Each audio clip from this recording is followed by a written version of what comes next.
네, 오늘 감사합니다. 소요리 문답 2문입니다. 소요리 문답 2문은 성경에 대한 교리 요약이고요. 이, 뭐 여기 이렇게 목차는 적어놓긴 했지만 성경에 대한 내용은 다릅니다. 성경은 신구약에 기록된 하나님의 말씀으로서 우리가 어떻게 하나님을 즐거워하고 영화롭게 할 것인지 지시하는 유일한 규칙을 담고 있는 책이 성경입니다. 그래서 예수님은 이러한 지혜가 지혜롭고 슬기 있는 자들에게 숨겨져 있고 어린아이들과 같은 자들에게는 나타났다라고 말씀하셨습니다. 그래서 인간은 스스로 진리를 완전히 알 수는 없습니다. 학식이 깊어질수록 더 많은 미지의 신비와 미지의 세계와 신비를 마주하게 됩니다. 이는 하나님께서 인간이 자력으로 모든 것을 알 수 있도록 만들지 않으셨기 때문입니다. 오직 하나님만이 모든 것에 확실한 지식을 주실 수 있습니다. 예. 소요리 문답 2문 한번 같이 읽겠습니다. 시작.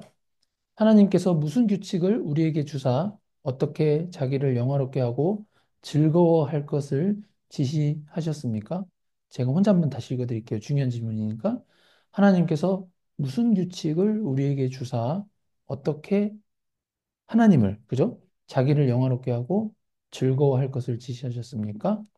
예, 답 같이 읽겠습니다. 신구약 성경에 기록된 하나님의 말씀은 어떻게 우리가 그를 즐거워하고 영화롭게 할 것을 지시하는 유일한 규칙입니다. 아멘. 네. 신구약 성경에 기록된 하나님의 말씀에 이 표현에 어떤 근거가 되는 성경 구절을 한번 먼저 읽어보겠습니다. 시작. 모든 성경은 하나님의 감동으로 된 것으로 교훈과 책망과 바르게 함과 의로 교육하기에 유익하니, 예, 유익하니. 그래. 아무튼 신구약 성경은 하나님의 말씀, 예, 하나님이 기록하신 하나님의 말씀이다. 그리고 여기 아까 어떻게 우리가 그를 즐거워하고 영화롭게 할 것을 지시하는 유일한 규칙, 이 표현의 근거가 되는 성경 구절도 한번 같이 읽어보겠습니다. 계시록 22장 18절 19절입니다. 시작. 내가 이 책의 예언의 말씀을 듣는 각인에게 증거하노니 누구든지 이것들 외에 더하면 하나님이 이 책에 기록된 재앙을 그에게 더하실 터이요. 또 누구든지 이 예언의 책에 기록된 말씀에서 무엇을 제하여 버리면 하나님께서 이 책에 기록된 생명나무와 그 거룩한 성의 참회함을 제하여 버리실 것이라. 아멘. 예, 예, 출처도 적어놨고요. 예, 하나님의 계시 방법은 크게 두 가지가 있습니다. 뭐, 들어보셨겠지만 일반 계시라고 하는데요. 여기 자연 계시라고는 적어놨는데 사실 다른 말로는 일반 계시라고 합니다. 하늘이 하나님의 영광을 선포하고 궁창이 그 손으로 하신 일을 나타내노다. 그래서 하나님은 사실 따로 말씀하지 않으셔도 이 창조한 이 세계 가운데 자연을 통해서 하나님의 영원하신 능력과 신성을 드러내십니다. 이게 자연 계시이고 또는 일반 계시라고도 합니다. 그럼 특별 계시라는 게 있습니다. 하나님의 특별 계시는 뭐냐면은 직접 말씀으로 자신을 계시하시는 것. 아담에게 아담에게 말했죠? 하나님 말씀하셨죠? 그래서 하나님의 피조물과 함께 그의 말씀을 주시고 아담에게 하나님의 말씀을 갖게 했습니다. 그래서 사실 특별 계시 이꼴 성경입니다. 성경이 하나님 말씀이니까. 그래서 특별 계시인 성경만이 인간이 죄로부터 구원받기 위해 믿어야 할 것과 하나님을 섬기기 위해 해야 할 것을 가르쳐 줍니다. 그래서 이 성경이 하나님의 특별 계시라는 걸 알게 되면 우리가 성경을 읽을 수밖에 없습니다. 예, 그래서 성경 그 자체가 하나님입니다. 진짜로. 그래서 성경이 중요한 겁니다. 특별 계시이기 때문에. 예.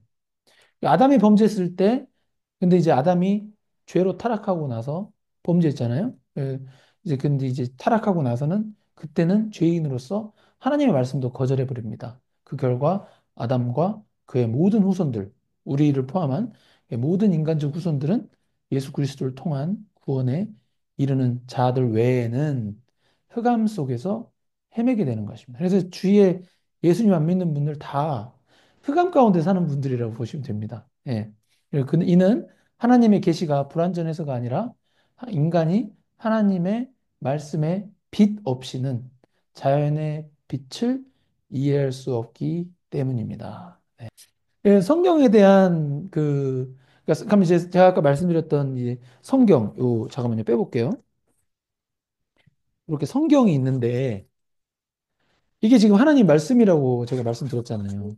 이렇게 성경이 이렇게 하나님 말씀인데 그럼 이 하나님의 말씀, 제가 이 말씀이 하나님 그 자체라고 했는데 그럼 이게 어떻게 보면 하나님인데 이 성경에 대한 세 가지 관점이 있습니다. 신학적으로. 그걸 간단히 여기 보시면 정리드렸는데 첫 번째 견해는 이 성경을 자유주의 또는 현대주의적 견해라고 하는데 이게 보시면 성경의 일부는 이게 성경 이 구절 중에 일부분은 하나님의 말씀이고 여기 일부분은 인간의 말이라고 믿는 견해를 자유주의, 현대주의적 관점이라고 합니다. 그래서 이 관점에서는 인간이 스스로 내가 이 성경을 읽을 때 이 성경이 옳은 부분이 있고 그른 부분이 있다라고 판단하면서 읽게 하는 어떤 견해죠. 예.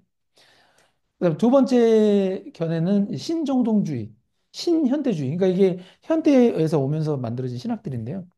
이게 성경 전체가 그냥 오류가 있는, 유효하다는 거는 오류가 있다라는 의미잖아요. 그래서 요 성경 자체가 사람의 손에 의해서 쓰였기 때문에 이 성경의 모든 구절들은 인간의 말이다. 그러니까 하나님의 말이 아니라. 그래서 이게 칼바르트라는 신학자가 있었는데요. 바르트 신학이라고 하는데 예, 이 정통, 예, 그래서 하여튼 뭐, 이 칼바르트 영향을 받은 이 견해인데, 하나님이 인간의 말인 성경을 통해서 각자에게 다르게 말씀하신다. 그러니까 요걸 읽을 때 똑같은 구절이지만 제가 해석하는 거하고 지사님이 해석하는 거하고 사람마다 달라지는 거예요. 이게 두 번째, 이게 신학의 견해입니다. 세 번째는 이제 개혁주의 견해인데요. 이거는 이 앞에 두 군데와 다르게 그냥 이 토시 하나도 안 빼놓고 처음부터 끝까지 다 하나님의 말씀.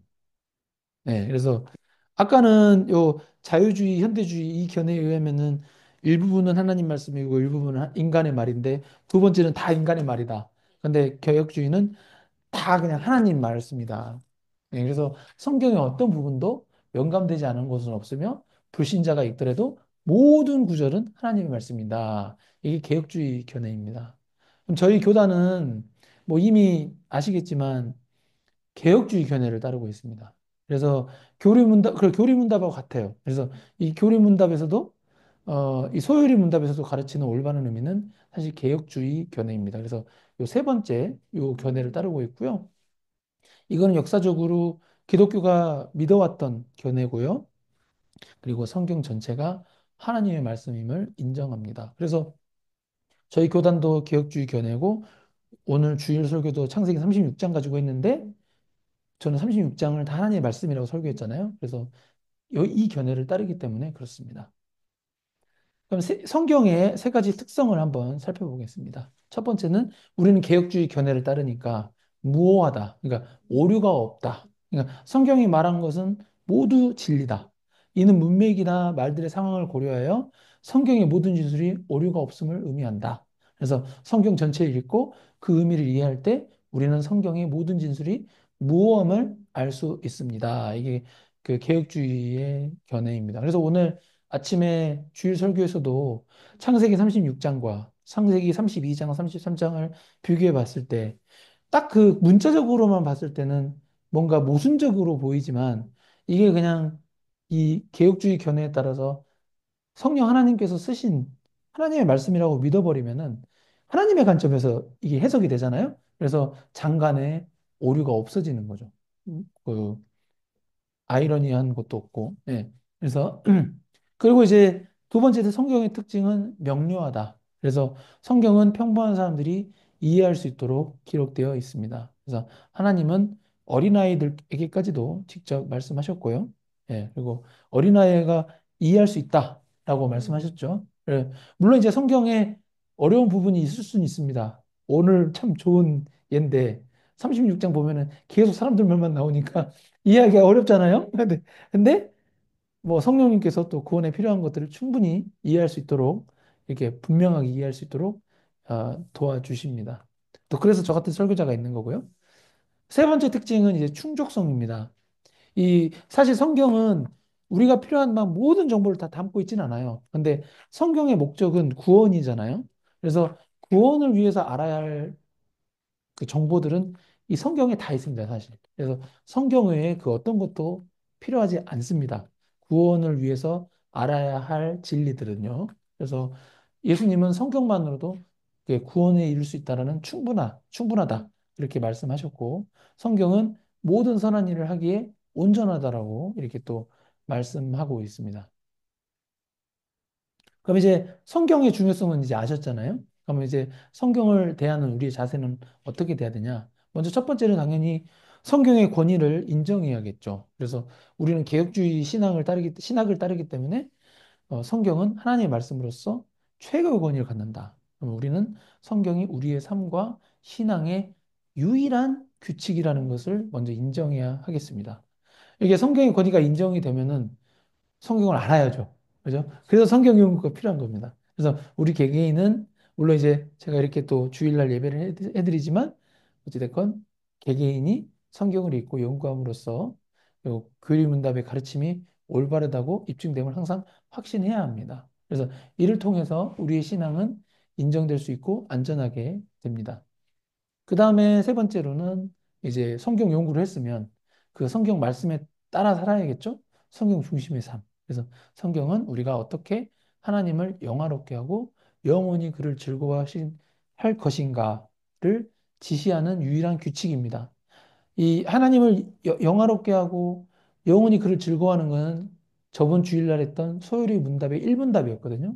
근데 그 1문답을 이루기 위한 유일한 규칙은 성경이라는 것이 이문답인 것입니다. 오늘 배우는. 그래서 따라서 우리는 성경의 가르침을 삶의 중심에 두고 살아가야 하겠습니다. 근데 이제 마지막으로 주의할 부분인데요. 우리는 교리문답이나 다른 자료들이 성경보다 훨씬 아래에 있음을 항상 기억해야 됩니다. 그래서 이것들은 어떤 방법으로든 성경과 동등시 되어서는 안 되고 단지 성경을 가르침에 있어서 편리한 요약으로 사용될 뿐입니다. 성경이 너무 두꺼우니까 이런 보조교재의 도움을 받는데 근데 막상 이제 또 신학을 공부하다 보면은 신학교에서 보면은 마치 성경보다 뭐 웨스트민스터가 더 막 웨스트민스터 신앙 고백, 뭐 소요리 문답, 대요리 문답 이게 막 더 진리인 것처럼 오해받을 수 있을 정도로 교육을 받기는 하거든요.